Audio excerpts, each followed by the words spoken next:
Hi guys, this is Mark here today. Coming to you from the city of Wadsworth outside today. Thought it'd be really cool, my first show, to be outside and make an outside episode. It's really cool, guys. But first off, I'd like to thank WCTV for giving me the opportunity to do this. I really appreciate it, guys. Thank you. You're on the ground floor, first show. Alright guys, today I want to talk about conservative voices getting silenced of Facebook, and just here in America, but mostly it's from social media. Facebook, Twitter, and YouTube are censoring a lot of people. And I noticed after the election of Donald Trump, there's a lot of protests, which is fine. You know, you can go out and protest. You're allowed to do that in America, no big deal. And you know, some of it was kind of silly. You know, not my president and all that stuff, but it was kind of silly. But the biggest thing, guys, is that, you know, you would see Milo Yiannopoulos. He'll go to Berkeley University, and Berkeley students would be so upset that he came that they would set fires to their university, which makes no sense to me why you would set fire to your university that you go to. I got my phone for another notes here. So I saw that and I'm like, that's ridiculous. And a lot of it was because Milo has a different point of view than what the students would have at Berkeley.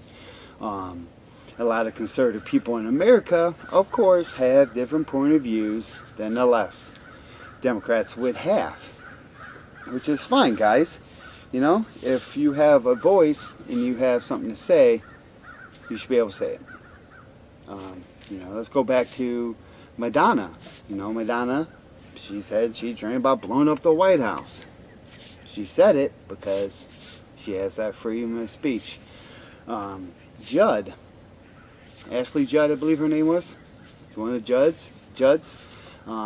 She said she was a nasty woman. And a lot of other weird things she said. But that's it's freedom of speech. But the biggest thing is, if you guys don't know, I got a Periscope, which is, if you guys are not sure what a Periscope is a video service that's owned by Twitter. It's an app. If you want to go make videos on Twitter, you would use Periscope. There's other ways you can do it, I believe, on Twitter, but that's what way I chose. And I made a video. I made a couple videos, and it was pretty much after the shootings that I started making videos.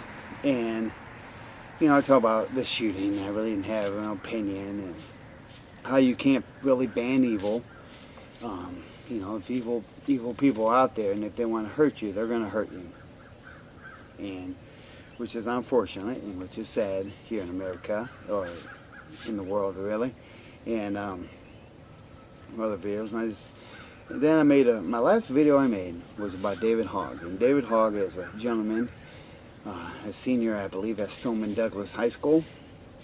And after the shooting, he was very vocal. He was on CNN, MSNBC, doing a lot of interviews, a lot of being on TV, which kind of makes you a celebrity. It kind of makes you open to interpretation, can't think of the word, but open to people saying stuff about you. You know, and you know, things surfaced after the shooting about how he was having trouble with his lines. How you having trouble with your lines?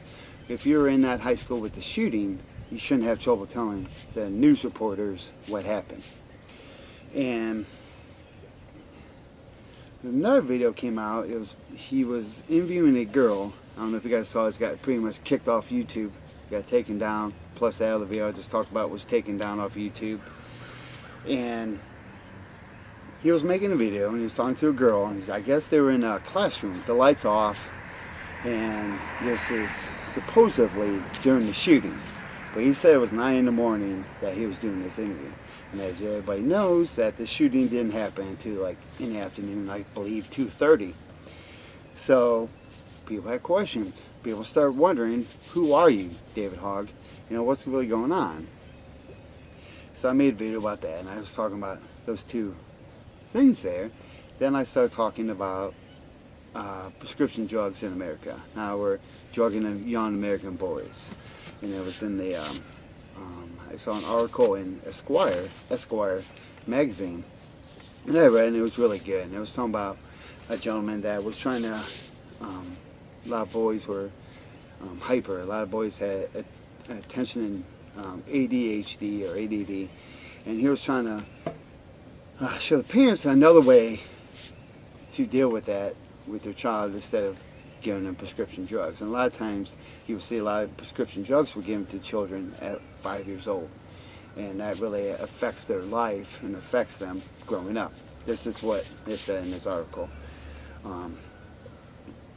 Then another part of that article, they talked about Columbine, and how in Columbine those two gentlemen were on psychotropic drugs, and the Sandy Hook shooter was, the Texas University gentleman was, that gentleman that shot up the Batman premiere, he was on that, and all the way up to this gentleman here was on these drugs. I'm not saying the drugs caused these people to go crazy. There's probably other environmental factors in there, but the report was there of a pattern, I should say. So I talked about that. I came on and I talked about it because everybody's talking about the Second Amendment, NRA, the FBI, the Sheriff Scott Israel, this Scott Pearson guy that didn't do anything. And I wanted to get another voice out there. I wanted to put something else for people to think about or consider. So I did that. Then a couple days later, you know, I made that video, posted it to Twitter, went about my day, went about my week. And I believe Friday morning, I had a little free time, so I was like, well, I'm going to open Periscope, see what's going on. And when it went open, it was flashing. I thought, what the heck, man? I was thinking maybe the app is messed up. So then on the bottom of my phone screen, it said, your account is disabled. Contact the help desk. You know, give me an email address. And so I'm like, all right. And I was thinking maybe my account got hacked or you know what? I don't know, because accounts get hacked all the time. If you ever have Facebook, you know your account gets hacked. So I emailed them. It was a couple hours later. Emailed me back, and they said that I violated a community guidelines or terms of service, and then my account was permanently suspended, just gone. There's no ifs, buts about it, it's just gone. Kind of like, you know, any hope that the Browns will ever win a football game. Gone, you know, it's just gone. It's not gonna happen. So I'm like, all right. And I looked through the terms of service, and I looked through the community guidelines. So I'm like, what happened here? Because you know, a lot of them were, you know, they weren't supposed to post nudity or threaten people or pose as a celebrity or give out private information like a phone number, social security, and stuff like that. I ain't doing any of that in those videos. I believe, and I did find it on Twitter in my video, part of my video. So I started watching it, and pretty much the whole video David Hogg was able to play. But as soon as I started talking about prescription drugs and the drugging of American boys, gone. Yeah, I couldn't see it past then. So I'm thinking that's why I was kicked off, which is kind of annoying because people should have a point of view. I lost my train of thought there. Happens. Car went by and I lost my train of thought. But the biggest thing, guys, you know, okay, that's where I was. Yeah, I didn't violate, so I emailed them back and never got a response back. And I'm like, alright, that's kind of really agitating because I was enjoying making videos like I am now today. Thanks again, WCTV, for letting me do this. I enjoyed it. It gave me something to do. It gave me something, an outlet. It gave me, you know, I drive my wife nuts talking about all this political stuff. she gets drove. I drive her crazy with that stuff. So, which is fine. So it gave me an outlet, and I was mad. And then I would turn on InfoWars, and I would start hearing about InfoWars getting censored and getting shut down, or like Milo getting shut down, or Ben Shapiro getting shut down on Twitter. The bigger problem is, guys, that's kind of scary, that we live in a country, this is America, that right now, as this video is coming to you, our First Amendment is under attack and our Second Amendment is under attack. These were put in for us, for American citizens, to be able to have the freedom of speech, to say what they want to say. To a point, guys. You can't, there's a point. You can't, Second Amendment, you can't go out and buy a bazooka if you're a normal citizen. But this is kind of like a battle cry to you guys, because our First Amendment is under, like I said, our amendments are under attack. But the Second Amendment and all that, I'll probably make another video. I'm probably looking to talk to people on the street here in Wadsworth and see what they have to say and what their opinions, and unbiased or nothing, just let them talk, and there you go. I'll bring it to you guys. But guys, you really have to think, you might be a Democrat or left-leaning person watching this video and be like, well, I don't care that, Alex Jones or you or any other conservatives getting kicked out because they just shut their mouths. But they can come, if they're coming for the conservative voices, eventually they could come for the liberal voices. And, if you think about it, if you take away our First Amendment right, like, I started rambling there. Let me get to a story that I saw, and it's in the Daily Wire. It was posted on January 11th of 2018 of this year. And it says at the beginning, bombshell report, Twitter employees admit to censoring conservatives, banning them for political reasons. Which is not good, guys. Political reasons. And the gentleman here, Stephen Pierre, a Twitter engineer, explains shadow banning, says it's going to ban a way of talking. Alright guys, that has to send shivers up your spines a little bit. A way of talking? An organization is going to stop in the way you talk. You might talk about conservative views, well, we don't like that you're talking about that. Which is not good, guys. If a company is going to ban a way of talking, that's how we are. This is how we communicate in this country, is to talk to one another. You see on the news a lot of times we're not talking, we're screaming. We need to have more conversations and talking. It's scary. It frightens me, guys, that a voice can be censored. In a company like Twitter, which is, Periscope's owned by Twitter, and they're going to ban the way of talking. And they're going on, if you saw that word, if you heard me say shadow banning. Shadow banning, if you're not familiar with that, is, okay, you have I have a Twitter account, and I put a conservative view on there. I can see it.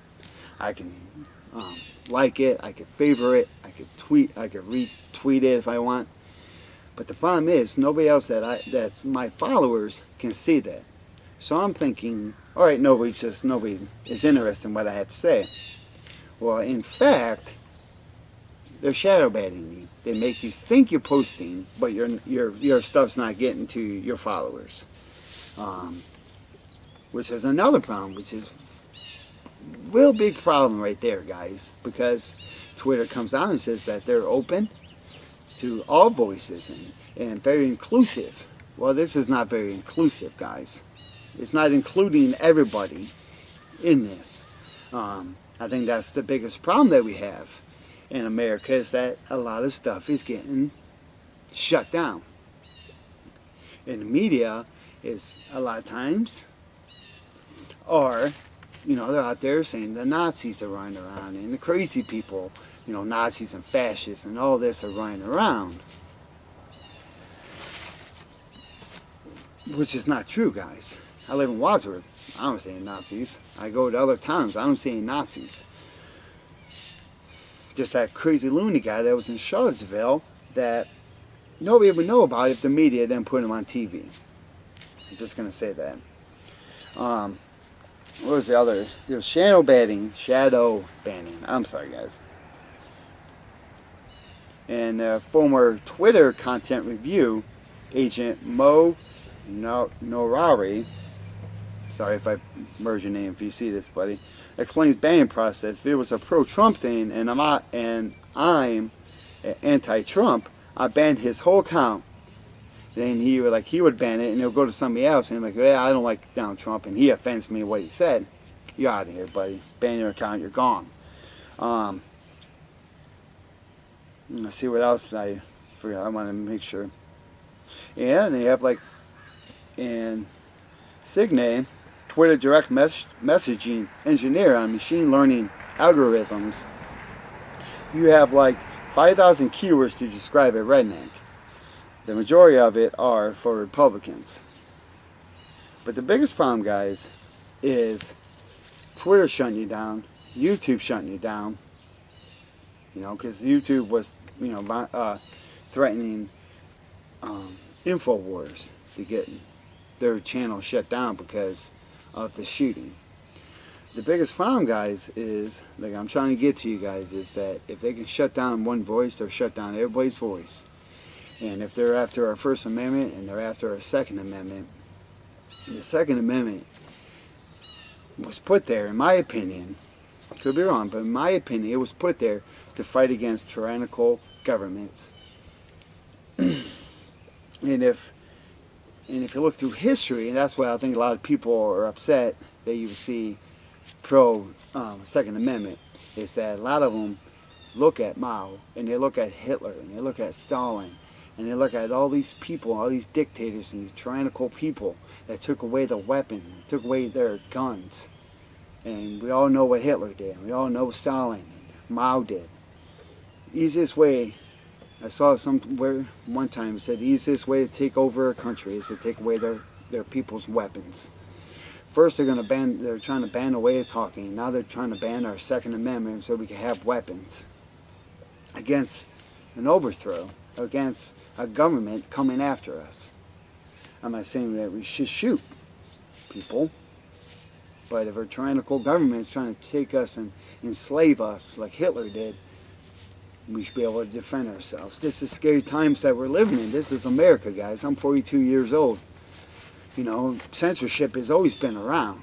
You know, I know back in the Vietnam War, media was with the soldiers, but they were censored to the point that they weren't allowed to say anything because they don't want the military didn't want them to post things about our tanks or military strategies and so forth. Which that makes sense, guys, because we're fighting in a war. You know, censorship. When I was a kid, there was an album, Body Count, by Ice-T was put out. I wanted it because it was, you know, censored. But, you know, I really didn't get too political growing up. You know, I knew what way I voted, and that's pretty much I did, guys. But we have to be vigilant. I said that word wrong. But we have to be aware of what's going on, guys. And I'm not talking about violence against people, because that never works. Violence against people never work, guys. But if they're gonna ban us off Periscope, they're gonna ban us off YouTube, they're gonna ban us off Facebook, excuse me, for our political views, excuse me, then make a new account. Make a new account and keep it going, guys. If that's what scares me, that everything's gonna get kicked off, then we already see part of it. You can't go outside to have a different opinion than somebody, or bring up a different point of view, or there's a big argument or fight or whatever, guys. But we just have to, I think at the end of this video, I want to say, my answer is just keep going. Don't give up. Don't let them bully you into giving up. Stand your ground and believe what you believe in, guys. As an airplane flies over my head, guys.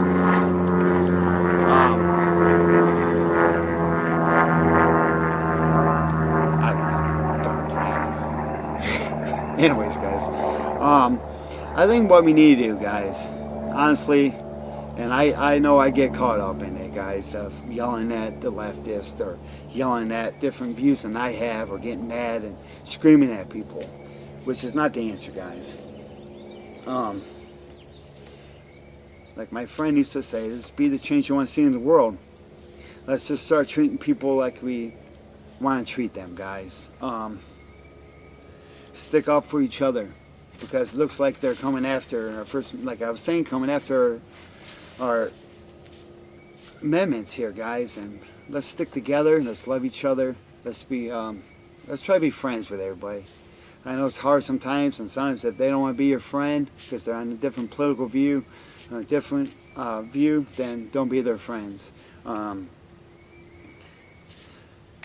pretty much all I have to say. I just want to encourage you guys to stand your ground on our First Amendment rights and our Second Amendment rights, guys. These are rights that were given to us by God, not by government, but by God they were given to us, by our Creator. So just keep up the fight, guys. Don't let anybody stop your voice. And just get around like-minded people and just try to love everybody in this country. As you see, there's a lot of hatred going on, a lot of hatred. Let's just try to love each other and do what God tells us to do, guys, is to love one another and treat people like you want to be treated. Thank you for tuning in to my first show. I know I rambled a lot. Please help if you made it this far watching my show. I appreciate it. I thank you guys for taking the time to listen, and let's let's be American, guys, and let's care about our people. All right, let's care about our people, and thank you for tuning in today, guys. Have a great day. Bye-bye. Freedom of speech, the ability to express yourself. It's a cherished idea, as well it should be. Most of us who live in liberal Western democracies think of it as a basic human right. People have fought and died for it. But now we may be in danger of losing it. The threat is not coming from without, from external enemies, but from within. A generation is being raised not to believe in freedom of speech, but rather that they should have freedom from speech they dislike. This is a threat to both pluralism and democracy itself. We see this in Europe, where sensitivity-based censorship attempts to ban anything deemed hateful or even just hurtful, and to ban criticism of religion, especially Islam.